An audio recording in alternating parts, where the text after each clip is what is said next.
You know, they mention Game of Thrones in this movie, and they should try to find a way to do a crossover. They can call it the Story of Ice and Fire Saga. Like the Game of Thrones book. There we go.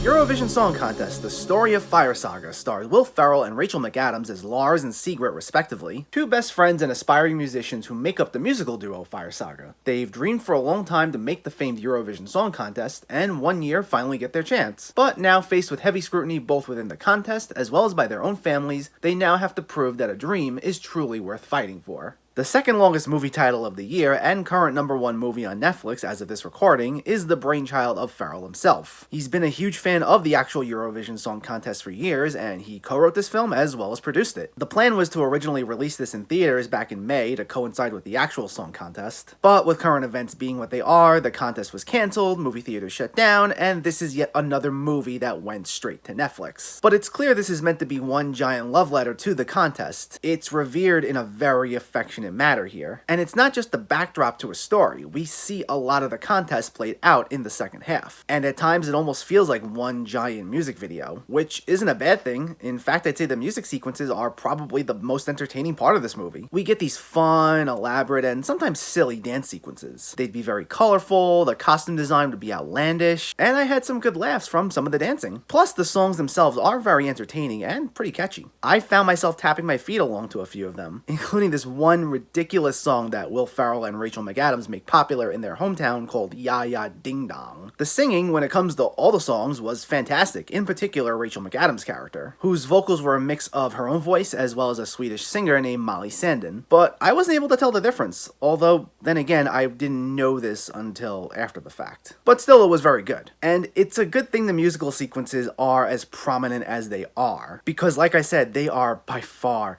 the best part of this movie. They hold this together, and I have very mixed feelings towards the rest of this movie. Will Ferrell and Rachel McAdams are fine together. They have solid chemistry, though Will Ferrell is essentially playing himself. He plays his usual loud, vulgar man-child that he's been known for, screaming and yelling and insulting everyone. McAdams is very sweet and is often the foil for Ferrell's antics, and there are some pretty good laughs from their interactions. Though I'm gonna say, if you're not a Will Ferrell fan to begin with, this is not the movie that's gonna win you over, because this is more of the same from him, and at times it can feel grating. As for the supporting cast, they're not bad, although I wouldn't say all of them were used effectively. In particular, Pierce Brosnan as Will Ferrell's dad. He's kind of just there to disapprove of everything Will Ferrell does, and he scolds him at every chance he can get while Will Ferrell seeks his approval. It's cliched and kind of a waste of his talent. The big standout, though, is Dan Stevens as the main rival in this competition. He's very flamboyant and very charismatic, and he makes plenty of his own contributions to the silly dancing that I mentioned earlier. He's always a reliable actor, and he doesn't disappoint here. He was a lot of fun. However, this movie runs at 2 hours and 3 minutes, and believe me when I say this runs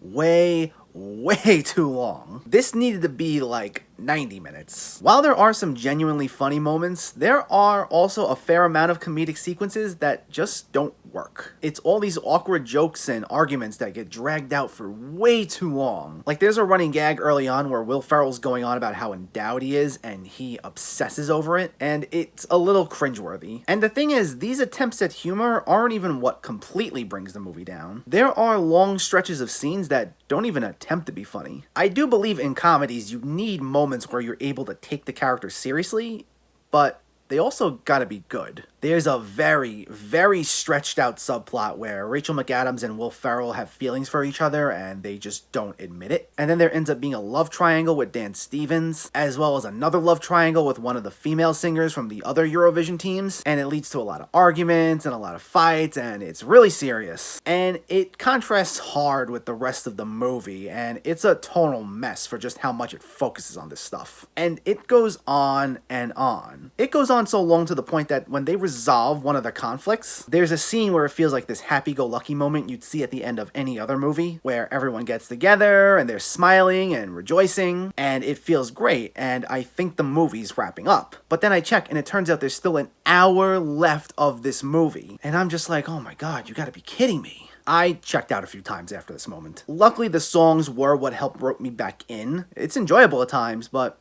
also very frustrating. This movie is interesting. There are some very admirable qualities, but there are also just as many parts that feel infuriating. It has some solid performances, in particular from Rachel McAdams and Dan Stevens, and there's a clear affection for the actual Eurovision Song Contest, and the moments focusing on that were great. The songs, along with the accompanying visuals, are fantastic, and we get a lot of them, and it makes for a lot of fun. At the same time, this movie goes on for way too long. Some of its comedic bits really don't work, while its attempts at being dramatic are generic and uninspiring. And everything that doesn't work about this movie gets stretched out to the point of being unenjoyable. I'd say it's worth checking out once for the musical sequences, because they're that prominent. And if you're a big fan of Will Ferrell in general, you may get more enjoyment out of this than I did, but this is only going to be a slight recommendation. I could easily see if you don't like this movie, and while there are plenty of redeeming qualities, this is one I don't find myself revisiting anytime soon. Eurovision Song Contest, The Story of Fire Saga, gets a 6 out of 10. So let me know, did you see Eurovision Song Contest, or are you planning to see it, and what were your thoughts? Did you find it funny? Did you enjoy the musical sequences, and what's one of your favorite musicals? Let me know in the comments below. If you enjoyed this video, please like it and share it, and for more movie reviews and film discussion, please make sure to hit that subscribe button to stay updated. Thanks for watching, everyone. I'll catch you next time.